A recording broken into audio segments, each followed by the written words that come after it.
Hi, it's Ava. Today we're going to talk about something that a lot of us have a hard time doing, crying. We have a lot of judgments about that particular sort of emotional piece, don't we? In my book, Goddesses Cry and Say, Motherfucker, I talk a lot about expressing grief and anger, and today we're going to talk about grief. We're going to talk about sadness, things that we're often shamed for, things we're not encouraged to do, things that make other people uncomfortable. It's kind of amazing that the body has this particular, what should we call, release, which is crying, that is so shamed and reviled by so many. I know I was raised in a family, one of those tough, stiff upper lip kind of families that would just say, suck it up, don't cry, like don't show weakness. Crying was a weakness. Build a bridge and get over it. Like all those things that you're told in those moments when you're hurt. Not necessarily like moments that you'd think you maybe would get a little bit more compassion from. Maybe it's the loss of something cherished at school. Maybe it's when you fall down and scrape your knee. But for a lot of us, especially women, the shaming around crying starts really early.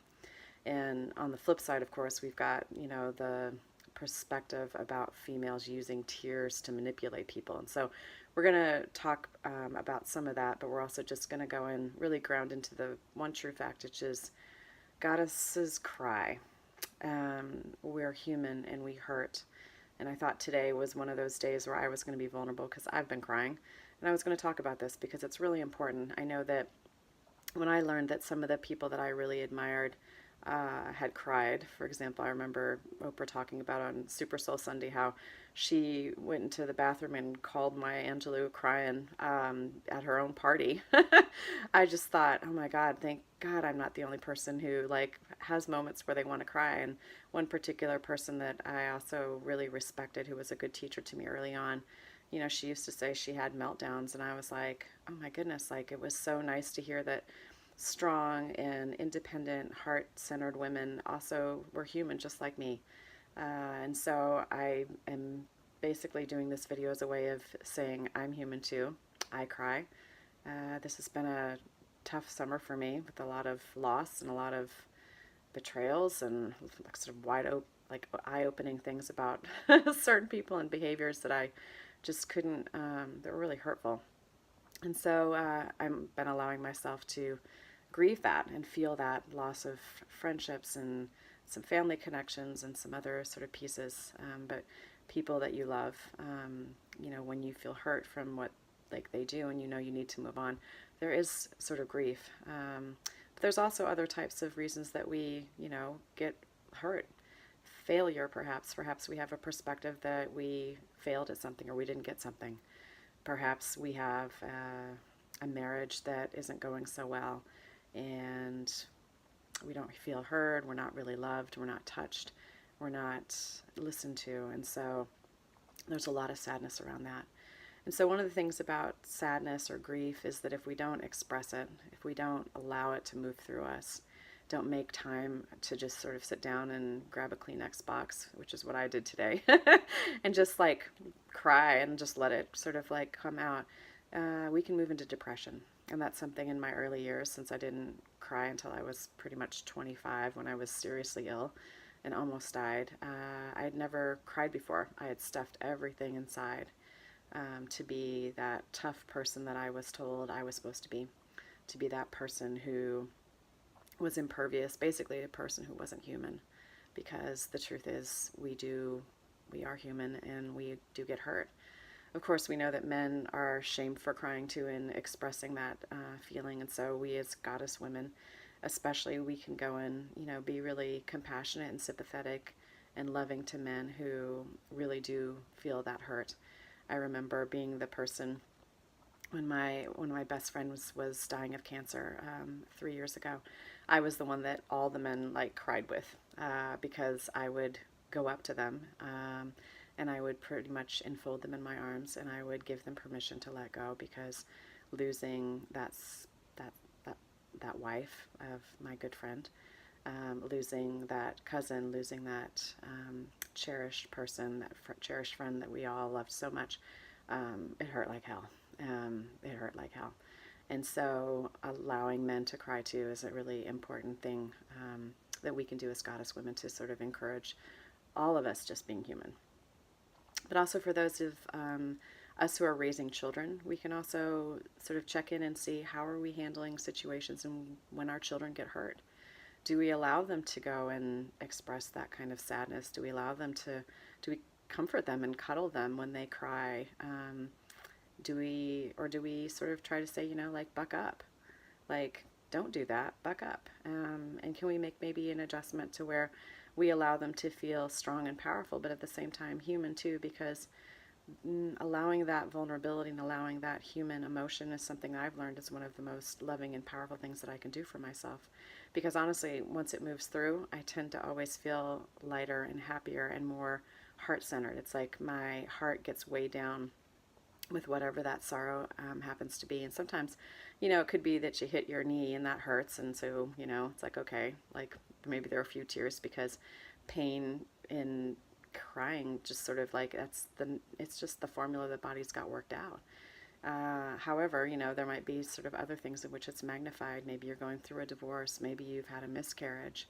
Maybe you've lost your job and you feel like, you're not going to get another one and you're really just upset about all that. It's okay to cry. It's okay to be upset about it. It's okay to feel that. And the more we can feel it with love and compassion, the more quickly we're going to be able to be in touch with our truest heart. I write about being happy, but I'll tell you what, like there are moments in which there's real pain sometimes, like I said, that's just part of this journey, isn't it? And when we can have the perspective that all of the emotions are deserving of love and expression, that's why, like I said, I felt like it was so important to talk about expressing ourselves fully, the full human trajectory of what we feel as people, as human beings. And so just take a moment with me to touch in. I have a feeling if you're watching this video, you probably have been experiencing some grief yourself, or you've been wondering how to handle this whole crying thing.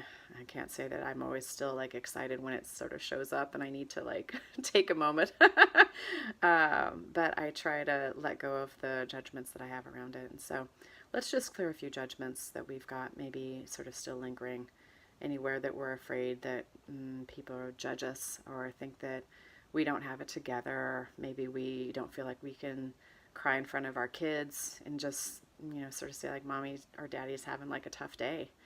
And like sometimes like mommies and daddies need to cry too because, they had somebody like not, tell your kids, they kind of hurt my feelings when I was at work today, kind of like when sometimes you come home from school that way.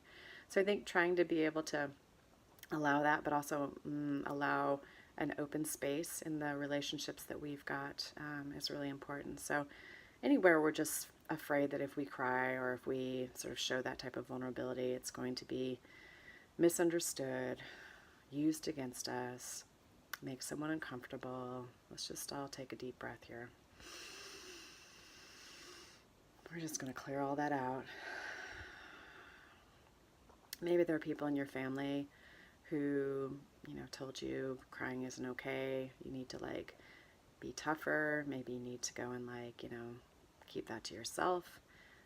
We'll just delete that, transmute all that. Take a deep breath. Perhaps you can hear a teacher, for example, or someone trusted, maybe even like a coach. I'm thinking back, I talk about it in one of my books that, like coaches, my basketball coach in particular, like she would just rail you.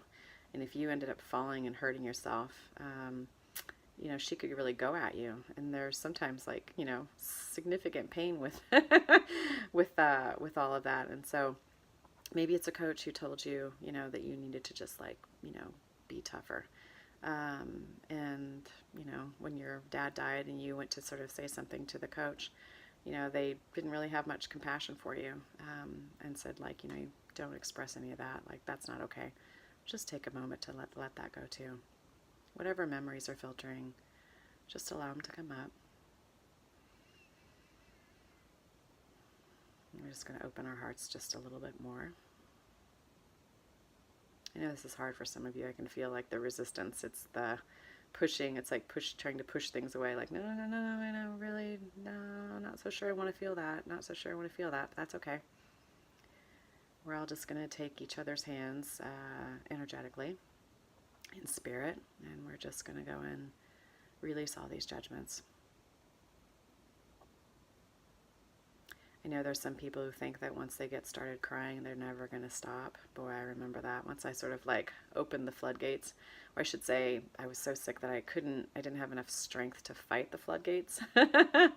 I felt like I was doing that all the time. Illness and pain have a way of wearing down your abilities to, your fortification, shall we say. And so that's kind of how my soul set it up, is that it was like there was a lot of things that needed to be released. And certainly, having the fears and the grief of, being told you had a serious illness, like there's a lot of emotion with that. So let's just all take another breath. Anywhere that you've got shame or judgment at yourself for feeling upset, feeling the need to cry, let's just delete those too. Let all that go. I want you to just imagine a beach right now. You know how the tide goes out. Just allow all of that junk, all those stories to just flow right out of you. Take another breath.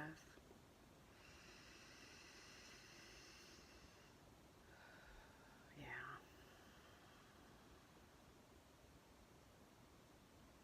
Anywhere you were called a ball baby, for some reason that's coming up for someone. We're just going to delete that too. Transmute it, clear it. And anywhere you were accused maybe of using tears in a way that wasn't like appropriate, we're just going to delete and transmute that as well.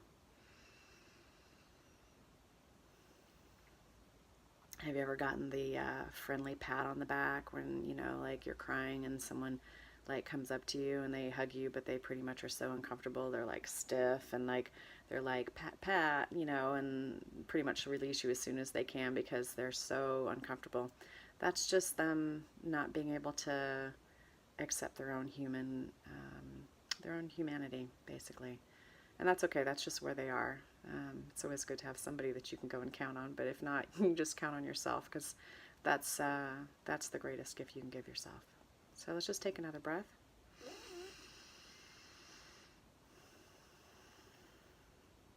And I'll just say, what is the sorrow that needs to come out right now of you? What is that kernel of hurt? Maybe there's been so much anger, and it's like what's underneath all that anger is just a whole bunch of hurt of not being loved, not being seen, maybe being told you're nothing. Maybe it's feeling like life just keeps dishing out like shit after shit after shit. Lemons, lemons, lemons. And no matter what you do, it just always doesn't seem like it's going to go your way. And it's just not fair. Let's just take a breath. I feel like a lot of you feel that way. So let's just call in as we declare, if you're willing to repeat after me, I am willing to cry. It's pretty simple. Just say it with me. I am willing to cry. I love myself enough to release all this hurt, all this sadness, all this grief. I allow myself to express my deepest emotions. And I give myself permission to be human, to release what needs to be released so that I can get in touch with my heart. Take a deep breath.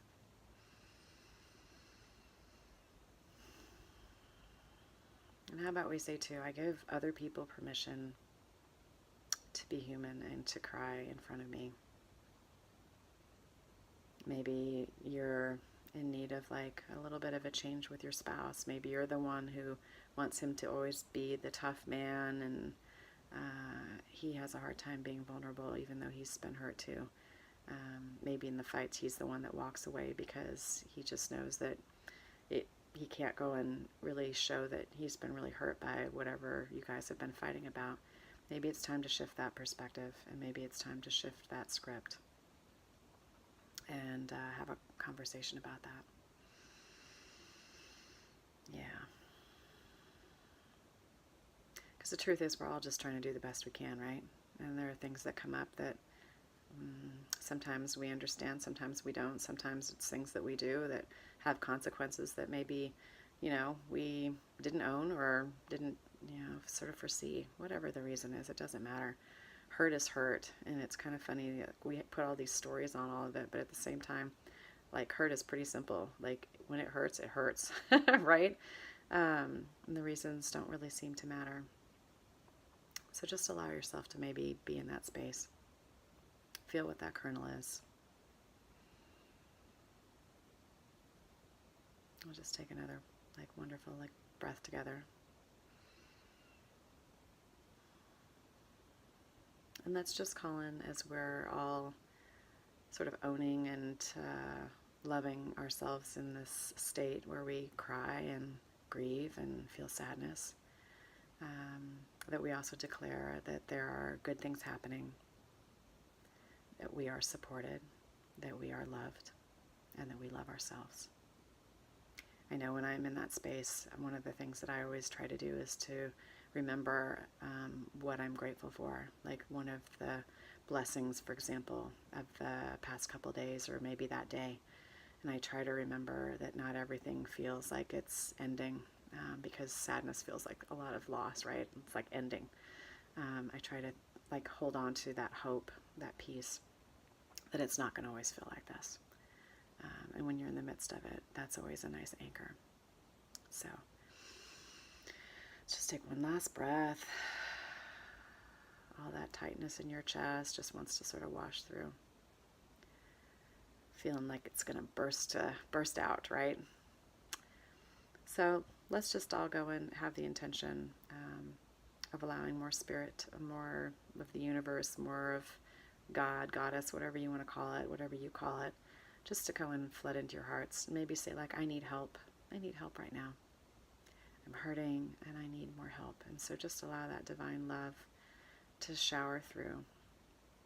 Even if it's just imagining magic, sort of magic light, Disney light, that kind of sparkly light, or gold dust, how it sparkles when people blow it in the air.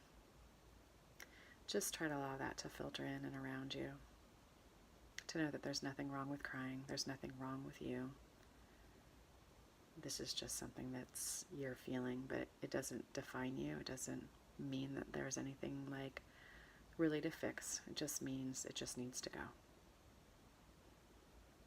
And at some point, maybe it's just now, or maybe it's in a little bit, because maybe you're going to get off this video and really cry, or maybe you're already crying. I want you to take a moment, and I want you to really put your arms around yourself and squeeze yourself, because it's a really great gesture. Also helps with your spleen energy, which is about nourishing yourself. But really thank yourself for being brave enough to express yourself and cry, because it does take bravery, especially when it's something that we aren't really used to or we have a lot of stories about. I'm going to do that too. So I'm going to say I'm wishing you all the blessings in the moments of hurt, as well as in the moments of triumph, because they're just part of this human spectrum that we're living, and all of them deserve their moment. So here's to you, brave heart, and continue to just be that beautiful you in the world. Ava signing out.